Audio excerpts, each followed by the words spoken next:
This is how we train all these women in fancy saris. They have not come here for a wedding. This is how people in India dress. So this is just a training program of community level workers. These are people who have had about, say, 13, 12 years of education, and then they opted to work in the community, opted to work with the mentally ill. Therefore, we are training them as to how to detect major mental disorders. So we run these clinics fortnightly or monthly basis. The patients come either on their own, they are brought in by the community health workers. We provide the medication, we do a lot of psychosocial rehabilitation, and we have a follow-up system in place. These are some of the community clinics. As you can see, we even sit under the trees. In the villages, we have a bench there, that is a doctor, the psychiatrist sitting there, and that is where we actually see the patients, because we don't have buildings everywhere. So very often you can see that everything is being done outdoor. We do a lot of awareness. Our own patients, or whom we call them clients, they stage plays, they stage street plays, and they go from place to place staging them. And these are all the places in which the blue dots are the places where in which we have our community mental health camps. Then we also have a strong need for home-based intervention. Because as you know, for people who have worked with the mentally ill, many of you will know that many of them refuse to come for treatment. And in such cases, we have to go to their homes and offer treatment. The rehabilitation centers are also frequently not able to cater to the specific needs of the patients, and due to lack of adequate manpower and resources, we are not able to provide individualized intervention to many of them. But the advantages of home-based intervention are we are able to utilize a family resource, we are able to train the family members to provide some kind of intervention, you have guidance provided by the rehab team.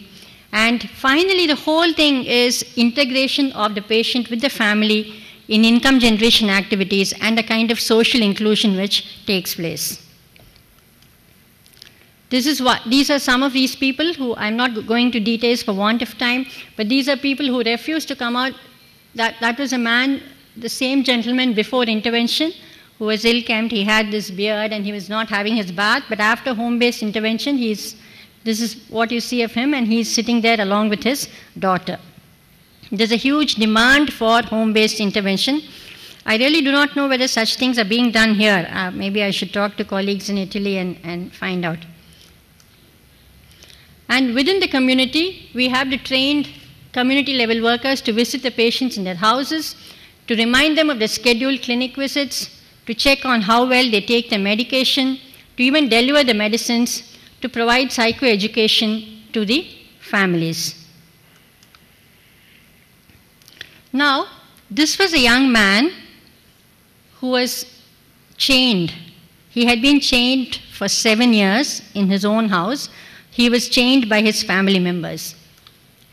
But why was he chained?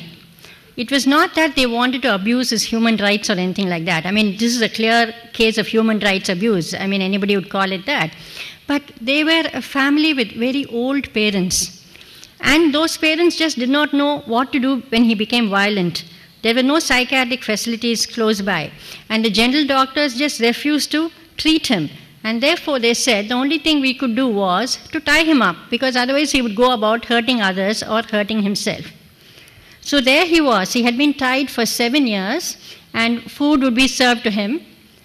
But when our social worker paid a visit, you can see here, this is our social worker. He's breaking the chains, literally breaking the chains, something that was talked about centuries ago. And he was freed, and we even gave him a haircut, because as you see, he had grown his hair very long. And then we worked very closely with his family. These are his very elderly parents that you can see, and that is our team which went and actually intervened with him. And I'm now happy to say that we've been following him up for 3 years. He's now got a small job as an agricultural laborer, and he's doing very well. He's taking care of himself. Of course, he still doesn't want to get married, which is very good, but he's doing well for himself, and his family is very, very happy about it. this chaining is something that we do see. We see it in temples, we see it in the dargahs, sometimes we see it in the homes. As I told you, I think that is just the last recourse of the family. I'm not justifying it by any means, but I think the families just don't know what to do. What if this young man gets violent, these old parents simply cannot do anything about it. Therefore, they chain him, but otherwise they take good care of him. So we really have to think about it. Instead of blaming the families, we have to think of how best to help these families and to make sure that such things don't happen again and again.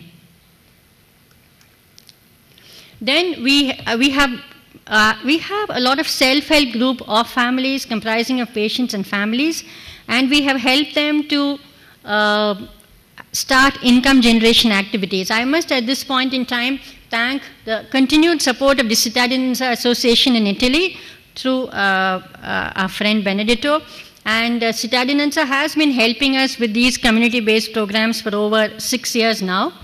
And here, that is a petty shop. We gave some money for this gentleman who, by the way, has chronic schizophrenia. He now runs a small shop. And this man, we bought him 2 cows, and he looks after the cows.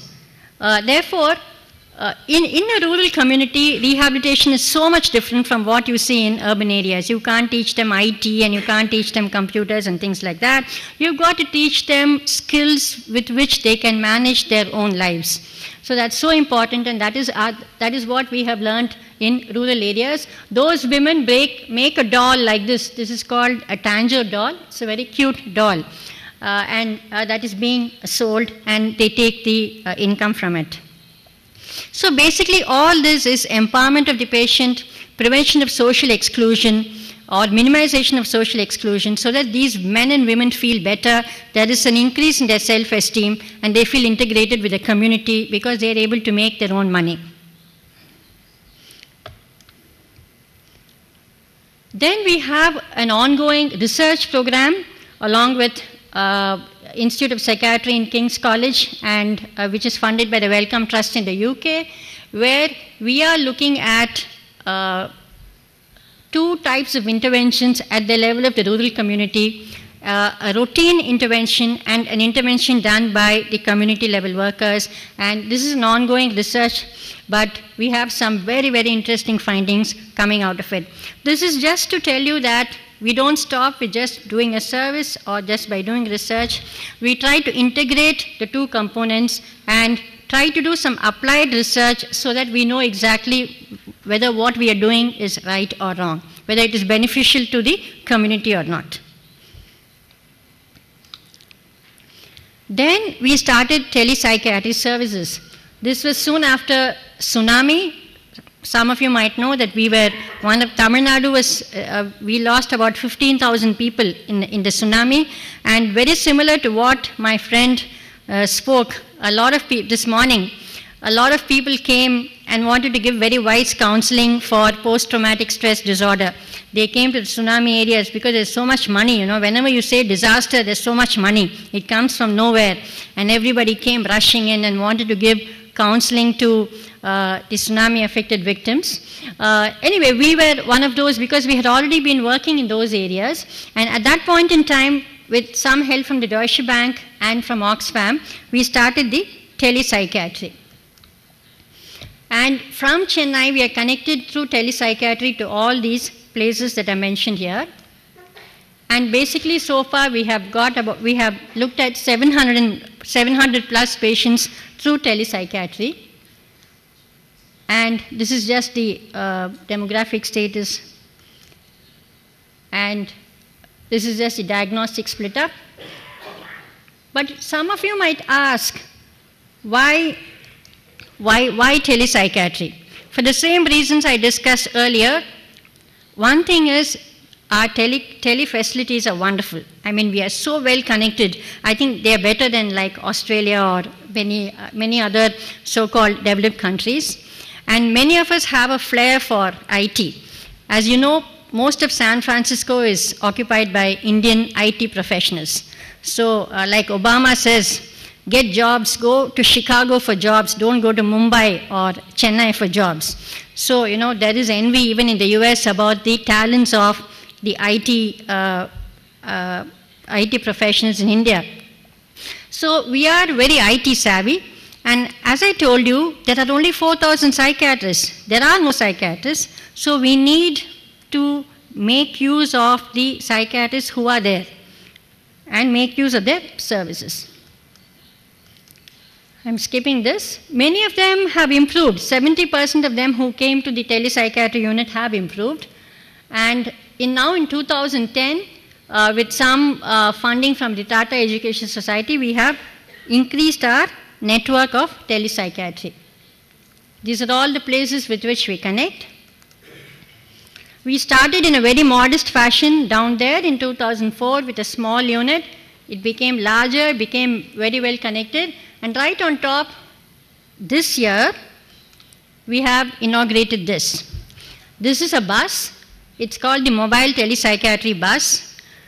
It's certainly the first in Asia, but I don't want to say whether it's the only one in the world. You know, it's always a very, it's a bit of a catchy situation when you say, I'm first in this, I'm first in that, because somebody comes up and says, who told you were the first?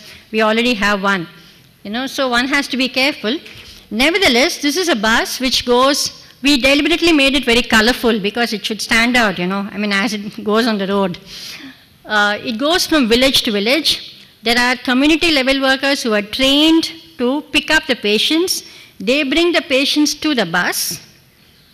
Okay, and what does a bus have in it? It has a television unit, it has which can connect to the psychiatrist in Madras, it has a pharmacy.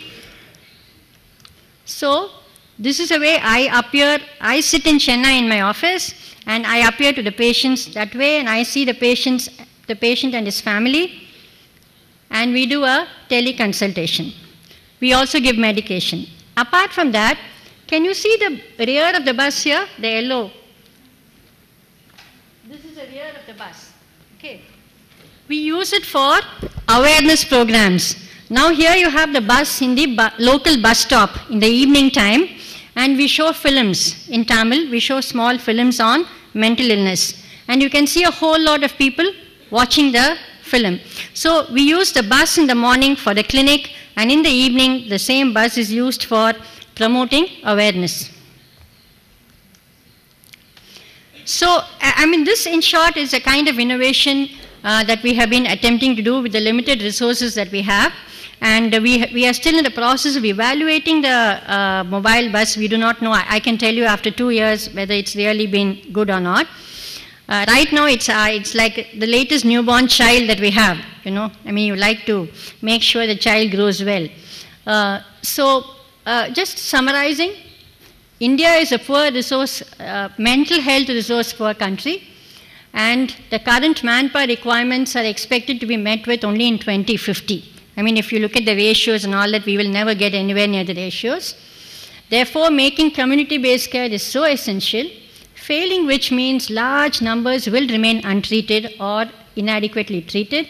And the two strategies by SCARF have been using the community-level workers, training them, and to telepsychiatry, which I explained to you earlier. And the experience seems promising, but the data will be out in the next 2 years. So thank you so much, and thank you so much for the attention, and I again wish to say, Benedetto, how much I have enjoyed this conference. Thank you.